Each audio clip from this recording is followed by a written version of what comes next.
Welcome back, everyone, to episode. Oh my gosh, is this episode 9 already of Let's Play Rule the Waves? Yes, it is. What are we going to do this episode? Well, I hope that we can bring this war to a conclusion. And my goal for this series, they've now advanced to version 1.24. So during the recording of these episodes, I didn't want to move on to any upgraded versions. Not that there's any backwards compatibility issues or that save games will be corrupted, but I actually don't know how those new versions are changing things. And usually, this game is, I would say, it's has a pretty open development cycle still. A lot of changes can still be made. So just because I won't be familiar with those changes, I decided I'd try to keep this on 1.22. And what I'll do is, as soon as I learn, I'm trying to play another series on a different install with a 1.24. And when I figure out the changes, we can switch over. But maybe I'll just do a different series on that. Anyway, so let's get back to our war with the French. We last turn had 2 good engagements. We've basically won all the battles that we fought. So I don't think there's any advantage for us staying in this war for a protracted amount of time. The reason why I don't feel like we have like some serious advantage over the French, their battleships are actually pretty darn good, as we discovered. So I don't know if there's, unless we can get like a 2-on-1 engagement or something like that, their battleships are going to be able to stand up to ours pretty darn well. And we can see even Great Britain has decent battleships because the average of their tonnage is about 15 per. It would be nice to go up against somebody like Russia, who has slightly less than, I think this is like 13,000 per battleship. Italy looks pretty strong, and where's Japan? Come on, Japan's usually weak. Oh, they have 14,000 per as well. So even Germany only has, what is this, around 13,000? 13,500 is their battleship. So that would be nice to go up against as well. Anyway, enough talking about this. I do like to keep updating ourselves on our budget. So right now we're over double Germany. Is that true? No, that's not true. We are not quite double, almost exactly double Germany. We're way higher than Japan or Italy. We are over double Russia. And France, obviously, because they're at war there, and the tension has creeped their budget up, which is probably the same thing with Germany, why theirs is high. But we got to take advantage of this huge naval budget, which is why I've left my intel on medium. And I've definitely done the training in a way where we have this 50% increase in maintenance, which is reflected here, enhanced training. And I think that that's just very useful. We want our crew quality to be as high as possible. That helps us to actually get hits on target. I think it also helps you repair your ship faster, all these things. All right, so let's advance the turn. I think, have we set up our raiders? And let's just check to see who we have raiding where.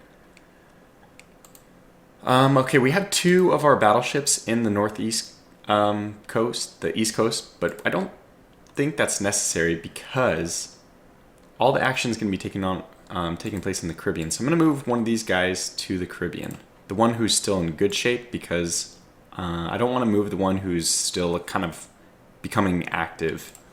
Let's get this guy to drop down. And that means I'm also going to, next turn, not this turn, but send one of my battleships to raiding, because, I mean, there's no point in waiting around for them. Why don't we just go after their ships in the meantime? So we do have this heavy cruiser just returned to active fleet from raiding at the very end of the last episode, because this star means that she's been away from port long enough that things are beginning to get stressed. And I find that you just send it to active fleet and let them kind of rest in an area where you have a port. This star goes away, and then you send them right back out.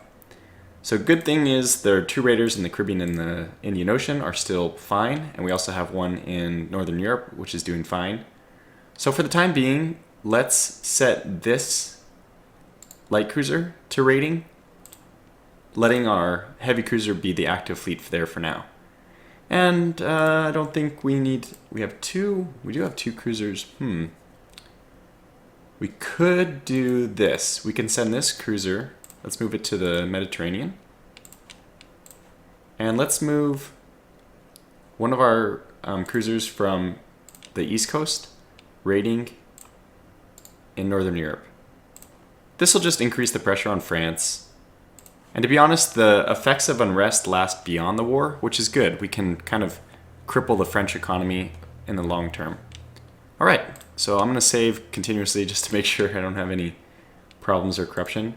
And it would be nice if we could get one more patrol ship, because I don't like having just the minimum. I like to have just one over the minimum, typically.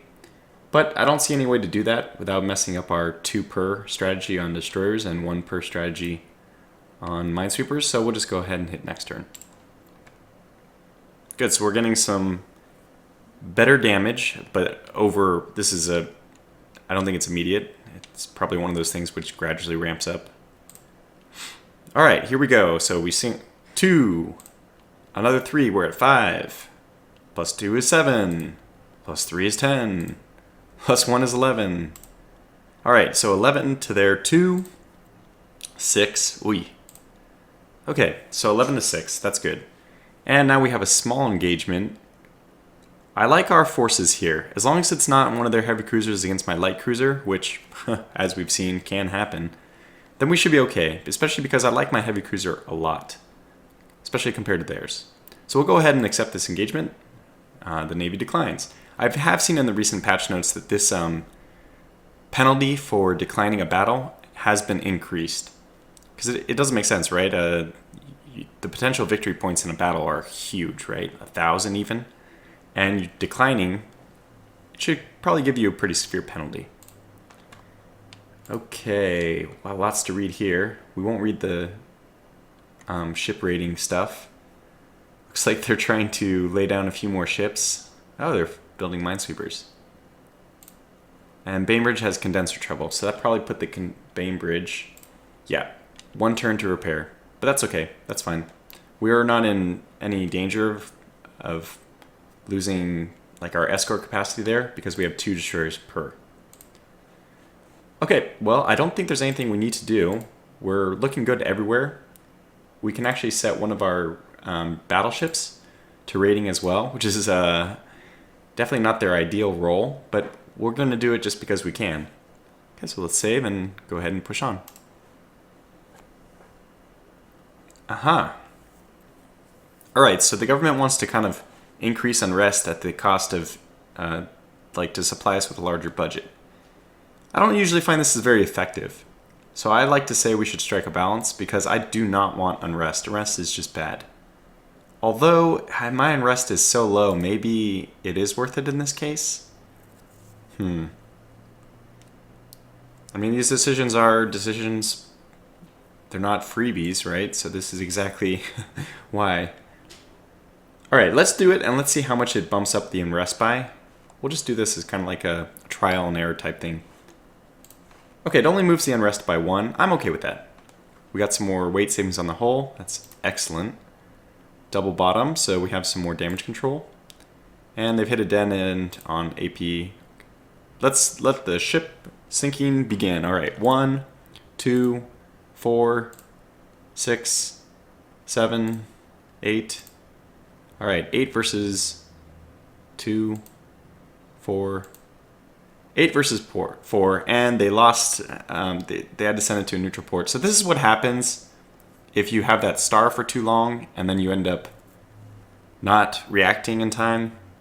Your cruisers or whatever can be interned at a neutral port, or worst case, if there's no neutral port, or I don't know, there's probably just a chance that you have to scuttle the ship, which means it's lost. This is not good. Good. So I think we're just winning this war of attrition. Our unrest is low, and I really want to put a lot of pressure on them. Let's just make sure that they are starting to build a lot more ships. But let's make sure that we don't have anybody with a star. It looks like we don't. That's good. Excuse me. All right. The next step then is to continue putting pressure. We should have our heavy cruiser back. We do. So I'm going to switch this one over to rating as well. As long as we have one light cruiser with the 6,000 displacement, we will satisfy our tonnage on foreign stations. We have one in the Indian Ocean. Like, let's just look where our raiders are real fast. We have Caribbean, 2 in the Caribbean, but 1's a battleship, so I'm not going to include that. Otherwise, I think we have Indian Ocean, Caribbean, Southeast Asia, Mediterranean, Northern. We basically have a ship everywhere. That's good. So I'm okay with that. Let's go back to our view of location and battleship. I mean, location and type. Save and continue. Oh, good. So we got another ship. Quite a few more ships. All right. They want to know about peace negotiations. Do we have any reason to try to lengthen this war? And the big question about this is, are we in position to take over any French colonies? Definitely I'm going to do, at very minimum, press for hard terms. Our victory points probably aren't enough to secure us hard terms, but let's do that. Yep, so we pushed unacceptable demands and they declined. Well, let's see what happens. We can just keep sinking their ships, and our unrest is relatively low. So we're seeing 3 here, 4, 5, 8, 9, 11. Jeez. Wow, 13. Okay, 13 versus 2 versus 2. Incredible. Yeah, we're definitely winning this, and I think... Is it saying anything? Nope. The French haven't started to complain about how many ships we're sinking yet, but that's definitely going to happen soon. Okay, make sure that we don't have any ships. Nope, no ships in a bad situation. That's good. Got to keep checking for those stars. Since we have our the Caribbean, somebody is raiding in the Caribbean already. Yeah, we have a light cruiser raiding the Caribbean, so I'm going to turn this guy onto active fleet again. We can even look at the map and kind of picture where are the French. Nobody in the South Pacific. Nobody there. So I do have a heavy cruiser, light cruiser in the Caribbean. I have just a destroyer there. And nothing in the Indian Ocean. Also a heavy cruiser and some destroyers in Southeast Asia. Huh, where is their fleet? One of their battleships is in the Mediterranean, and they must have a lot of ships in the dock being repaired because I don't see their ships anywhere. This is really what I want to happen. I want to try to invade their colony here, Antilles, because it's a colony that I can easily defend since I'm already going to be defending the Caribbean. So... we have how many we have 2 battleships. See the number next to the my nation 21 is kind of like your power projection. So I have a power projection of 21 here, which I think is due to. Actually, I don't know how it's calculated. I thought battleships were 10, and light cruisers were and heavy cruisers were 3, and light cruisers are 1. It's something like that. I mean, the math is some kind of staggered arrangement where the heavier ships are worth a lot more than the lighter ones. But normally if you have a battleship, it just increases the chance that you will invade a colony. Which is why I like to keep a a battleship in all the locations. Unfortunately, I don't have one in Southeast Asia. Actually, I think I might even just change that. Let's get this guy to go. Move, just go, buddy. Let's get you over to Southeast Asia. I want to try to invade the colonies there as well because, similarly, I'm going to be defending for sure Southeast Asia. I have to. It's one of my foreign tonnage requirements. So if we can capture colonies in an area where we already have colonies, I consider it just fine. We don't have to spread our forces out any more than we already would. Alright, so let's go ahead and save and hit next turn. Ah, the Brookland. Well, that's unfortunate. Alright, machinery. Again, this does mean that we can replace our machinery on existing ships. And that would give us a savings if we do a refit. But I don't think we need to yet. Here we go. 1, 3, 5. Okay, that's it. Just 5. And they sank... Good lord, 6. Wow. 7. Oy. That was unexpected. And I don't see any indications of the French people being annoyed by our huge raider presence. I mean, if you look at this, we have so many ships raiding. Alright, hopefully this battleship makes it to Southeast Asia fine. I think he will. So you can see that with a normal distance, like modifier, if you don't have long, short distance doesn't even allow you to strategic move at war. But even normal distance, when you're just moving around, you can see he's already at a star. So this battleship needs to already get to a port, and he's only been out of port 1 turn. And he'll get there, it'll be fine, but... Alright, so the Southeast Asia, this Brooklyn is the one who had condenser trouble. That means one of our raiders is just going to be inactive. But all the other long ships, they're all still in good shape. So we'll push on again. Alright. I think we'll just say the Navy can fight on if needed. I really feel fine fighting the war right now. They don't really have any enemy ships, but I'd be fine if the war ended too. Oh, we also have a huge budget. Ooh, okay, good. All right, here we go. 1, 2, 5, 7, 9 versus 2, 3, 5. Oh, we have that. Whoa, wait, coastal raid. Okay. Well, I hate coastal raids just because you don't know where the enemy ships are exactly. It's an unexpected battle, which is also not good. Oh, okay, well that definitely works out for us. Just free victory points. I'm glad we got this battleship into the Southeast Asia. It was good. Let's see. The only star I see is the ship, so we're still good to continue our raiding activity. After these guys are done working up, I'm going to throw them right into anti-submarine coastal patrol role. Just to increase this, I think it helps to decrease the amount of enemy ships your merchant ships which are sunk by enemy ships on raiding activity. Alright, and then we also said we should think about building some more ships.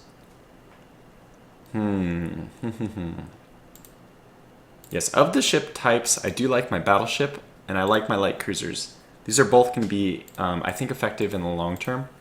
So I might just build another light cruiser. Yeah, could do this. Okay, let's do it. I'm not quite to the point yet where I want to build another heavy cruiser, but... Okay, let's get it. And that takes our monthly budget down to something which I'm okay with. We don't need to have it negative all the time. Although that is pretty ideal for if you can constantly push your budget to the max. But we'll just save a little bit of funds up. There might come a time when we design a new ship and we want to get a whole bunch laid out at the same time. And we might be super negative. So it might be nice to save a little bit of a bank right now. But let's just keep pushing on. Yeah, good. More rate of fire. Okay, here we go. The counting game. 2, 5, 8, 11, 13, jeez. 13 to 2, 4, 7. Okay, so 13 to 7. We're winning that battle still. And rest is still at 2. I'm just a little surprised that they haven't started grumbling. The French should have started grumbling. We've sank so many of their ships. But okay. And none of our raiders need to come back in. I wonder if we should actually send this Oklahoma back out to raiding. I mean, no, I want him to be an active fleet because I'm not sure how the landing on a colony or invading an enemy colony works, but I'm just going to assume that active fleet is necessary to be counted towards those points. It might be totally incorrect. Okay, we have one. We have battleships in the right places, the Caribbean and Southeast Asia. These are the places where I want to invade colonies. So I don't think there's anything to do. Let's just keep pushing on. The Army wants more resources to prepare an offensive that will shift the strategic initiative. The President is asking for my opinion. Yeah. So we have to lose budget, but the Army had better deliver. Well, we're not fighting France on the land anywhere, so only the Navy can win this war. Oh, wow, central firing. This is huge. So fire control is just ultimately the only way you're going to hit enemy ships. This is almost worth refitting all of my ships with immediately. I don't think you can get it onto light cruisers right away, but you can definitely put it onto battleships and heavy cruisers. And central firing is just a lot better than, what are we at right now? I think we're at central rangefinder. All right, the counting game. 2. Oh, that's it. 2 versus 3, 5, 5. And here we go, convoy defense, which means, okay, this is going to be exciting. However, we're at 20 minutes for this video, so I'm going to go ahead and I think what I'll do is accept the battle so we can see what's there, because maybe they decline again. I would be very happy to take this if my battleships are involved. And what I'll do is I'll save the game as soon as we get into the battle, and I'll also pause this video and pick this up in the next episode. So let's go ahead and accept. Oh, they declined. Oh man, an enemy coastal raid. Well, it's the same group of people. Not my favorite though. Well, we'll accept again, and like I said last time, we will pick this up in the next episode. They declined again. Alright, well, fair enough. But considering I keep saying let's pick this up in the next episode, I think this is a nice place to stop the episode for the time being. We'll get our CL in Southeast Asia to stop raiding, which is just in time because the Brooklyn has come back, and we'll switch her over to raiding instead. But I'll save here, and I'll finish this video. So stay tuned for the next episode, where hopefully we will be victorious in our war over France. Until then, take care.